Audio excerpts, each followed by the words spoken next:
I'm going to assume that it is. My name is Connie Stapleton, and I'm a psychologist from Augusta, Georgia, which is near Atlanta. And I cannot tell you how excited I am to be here, but how unhappy I am that I have lost my voice. So, I will croak at you as loudly as I possibly can. I've spent a few days on the Amalfi Coast, and so I am very, very energized. And I'm going to see if I can figure out how things work up here. No, that isn't it. Okay, I'm going to tell you a story. And before I do that, I want to tell you how excited I am to be in front of a bunch of surgeons who do that sort of thing. I don't look at that ever. And so I see in front of me every day that whole person with their face and their eyes looking at me.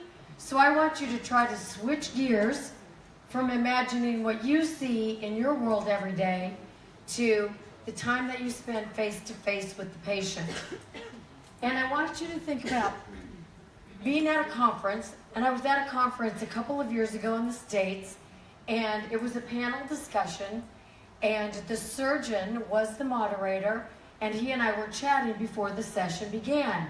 And the conference was mainly full of patients. And so I said to him, I was really touched when I listened to your podcast on how you approach bariatric surgery with your patients. I said, as a surgeon, it's not all the time that we hear about the whole person, you know, the body, the psychology. A lot of surgeons just want to do the surgery, and I understand that. That's what you're trained to do.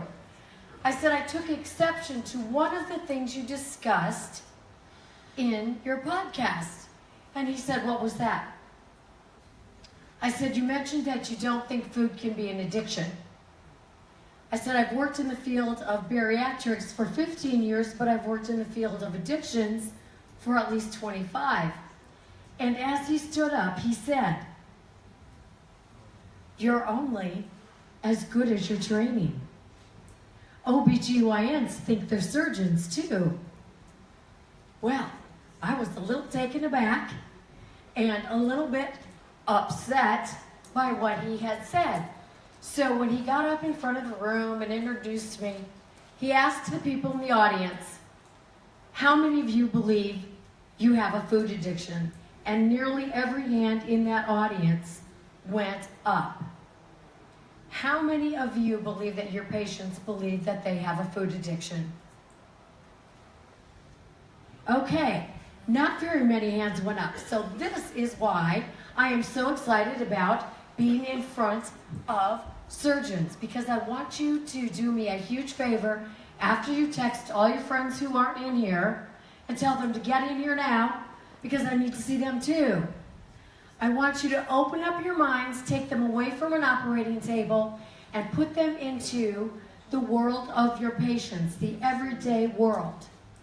Because no matter where I speak, and no matter where I work, I just spent a month in New Zealand working with a bariatric surgeon and his patients, and they are all clamoring for help with this food addiction. So, obviously, what you do on that table helps our patients. It gives our patients an opportunity to live fully, a healthier kind of life than they've ever lived before. So without what you do, the rest of it wouldn't matter. But on the other hand, we know that there is a tremendous amount of regain in this population. So surgery in and of itself, for some patients, is not going to change that lifestyle. And regain can be the number of many, many, many factors. I understand that. I understand that many of the factors that lead to regain are biological. Many are psychological. Many are social. Many are cultural. It's a conglomeration and it's a combination of these factors. But is it possible that one of the factors that we are ignoring as a profession, as a healthcare profession that is dedicated to doing no harm, could food addiction be something that we're not addressing? Now, I'm not suggesting that as surgeons, if that's your capacity, that you need to deal with this, because that would be like me trying to go in and do that and go, what in the world is this? My hope is that you will listen and learn and make these things available in your practices, because the bottom line is that in most practices, it is the surgeon that sets up the program. So, I want to talk to you a little bit about this food addiction thing and talk about if food can be a substance upon which people can become dependent. Now, let's see what the research has to say. Food addiction has an established and growing currency in the context of models of overeating and obesity, and its acceptance shapes debate and research. Okay, that says it's becoming more widespread, right? A lot of drugs are talked about as hijacking the brain. And if you talk to our patients, they will tell you that there are certain foods that they feel literally hijack their brain, take over their prefrontal cortex, their decision-making faculties, and they do not feel like they can say no, even if they've had the behavior modification. Now let me just say something about behavior modification. It is a necessary part of any kind of weight loss, obviously. Any kind of weight loss program has to include behavior modification. But I beseech you to understand that it is not sufficient. It is essential, but not sufficient, because all weight loss programs teach behavior modification. Patients don't keep their weight off. There are underlying reasons, many of them psychological, but some of them having to do with this hijacked brain where they cannot think clearly. Other research says the possibility of addiction to food is supported by animal research and increasingly by research with humans. That's the area where a lot of people get stuck. It's like, well, what about people? So it's bean and sugar for many people, if it's consumed in a binge-like manner, may be addictive. In other words, there are brain centers that light up in neuroimaging techniques for sugar the same as it often does with drugs of other abuse, cocaine, heroin. Do you know that a rat prefers sugar to cocaine? And so do a lot of human beings.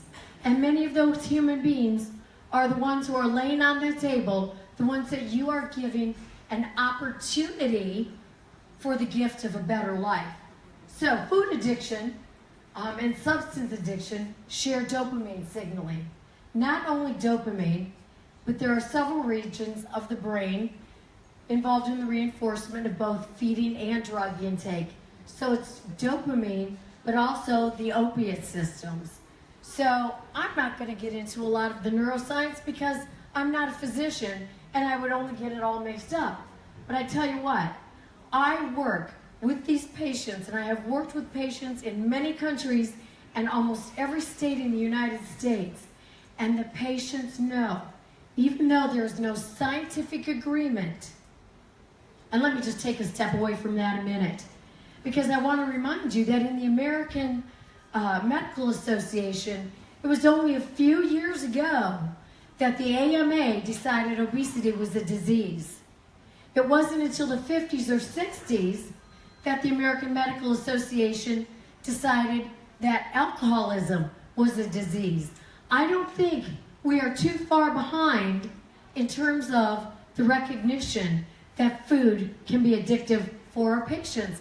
And our patients know, and they will tell you that they are addicted to food. Please, please, please listen to them. If there were no big issue with food addiction, then Yale, one of the great researchers in the States, would not have developed the food addiction scale. And let me tell you what they did, which I've been doing for years. I talked to patients using the criteria for any other substance and its dependence. and I ask them questions. Now you listen to these questions, okay? And think about your population. Is the substance taken in larger amounts for a longer period than intended? That means nothing to a patient. But if you say to them, did you ever sit down to watch a movie with your limited amount of popcorn, but instead of just eating your popcorn, you had ice cream, popcorn, chips, and 2 Cokes? That's eating food for longer than you intended to. Or if you go to a buffet, did you intend to fill 1 plate? 1 small plate, that's it. But they ended up going back 2 or 3 times. That is your patient. Do they have a persistent desire? Unrepeated, unsuccessful attempts to cut down? Did your patients diet ever before they came to see you? Of course they did, time and time and time and time again. I call them chronic losers. Now, that's meant in the spirit of joviality, not criticism. But they chronically lose weight and they chronically gain it back. Did you guys leave your sense of humor at home? Are you with me? Oh my gosh. Okay, our patients, your patients, have tried to lose weight in the past and they have been unable to. Okay, what does it mean if your patients take a lot of time or activity to obtain, use, or recover from the use of food? Do you guys know what a Krispy Kreme donut is? It's a donut in the United States where people will drive for hours and miles to find a place that says hot, because it means the donuts just came out of the oven. That's putting a lot of time and activity into finding what they want. Or, usually sitting for hours with their buddies and eating. Recovering from the effects? If you don't think there are sugar hangovers, there most definitely are. Ask your patients. Do they avoid important events in their life? Do they skip their kids' sporting events because they're embarrassed by how they look? Do they not go to an event because there might not be food there? Or do they skip an event because there might be food there and they're afraid they won't be able to stop eating it? This is the reality of the patients that you do your surgery on. Here's my favorite one. They continue to use in spite of knowing there are problems related to their food use and their weight. How many of your patients, if they did not undergo weight loss surgery, would die soon because of the comorbid medical issues associated with their obesity? A lot of them would. So in spite of knowing that I'm going to die from my diabetes or my heart problems or my high blood pressure, if I don't get some of this weight off, they, listen to me, cannot stop. They want to stop. They cannot stop. They have a tolerance. It used to take this much ice cream to get the at the end of the day. Maybe like you use wine to go at the end of the day. But they don't have an off switch. Like alcoholics do not have an off switch. Some of our patients, not so loud, wrap it up. I'm wrapping it up right now. Okay, some of them do not have an off switch. If it's a problem, it's a problem. Please, these findings tell us that we need to do something and not ignore us. We need to understand that food can be an addictive substance, psychologically or physiologically. And I won't go into time. But if your patients are using food like people snort cocaine, our job is to do no harm. What we need to do is refer them. There's a book by a physician named Vera Harmon called Food Junkies. Another book called Weight Loss Surgery Does Not Treat Food Addiction. Your patients can be referred to a therapist. They can be referred to AA meetings, NA meetings, OA meetings, intherooms.com, our 12-step meetings online, and all of my information will be available to you because I work with food addiction. And that is the end. Thank you for your attention. Other question? No? So I have a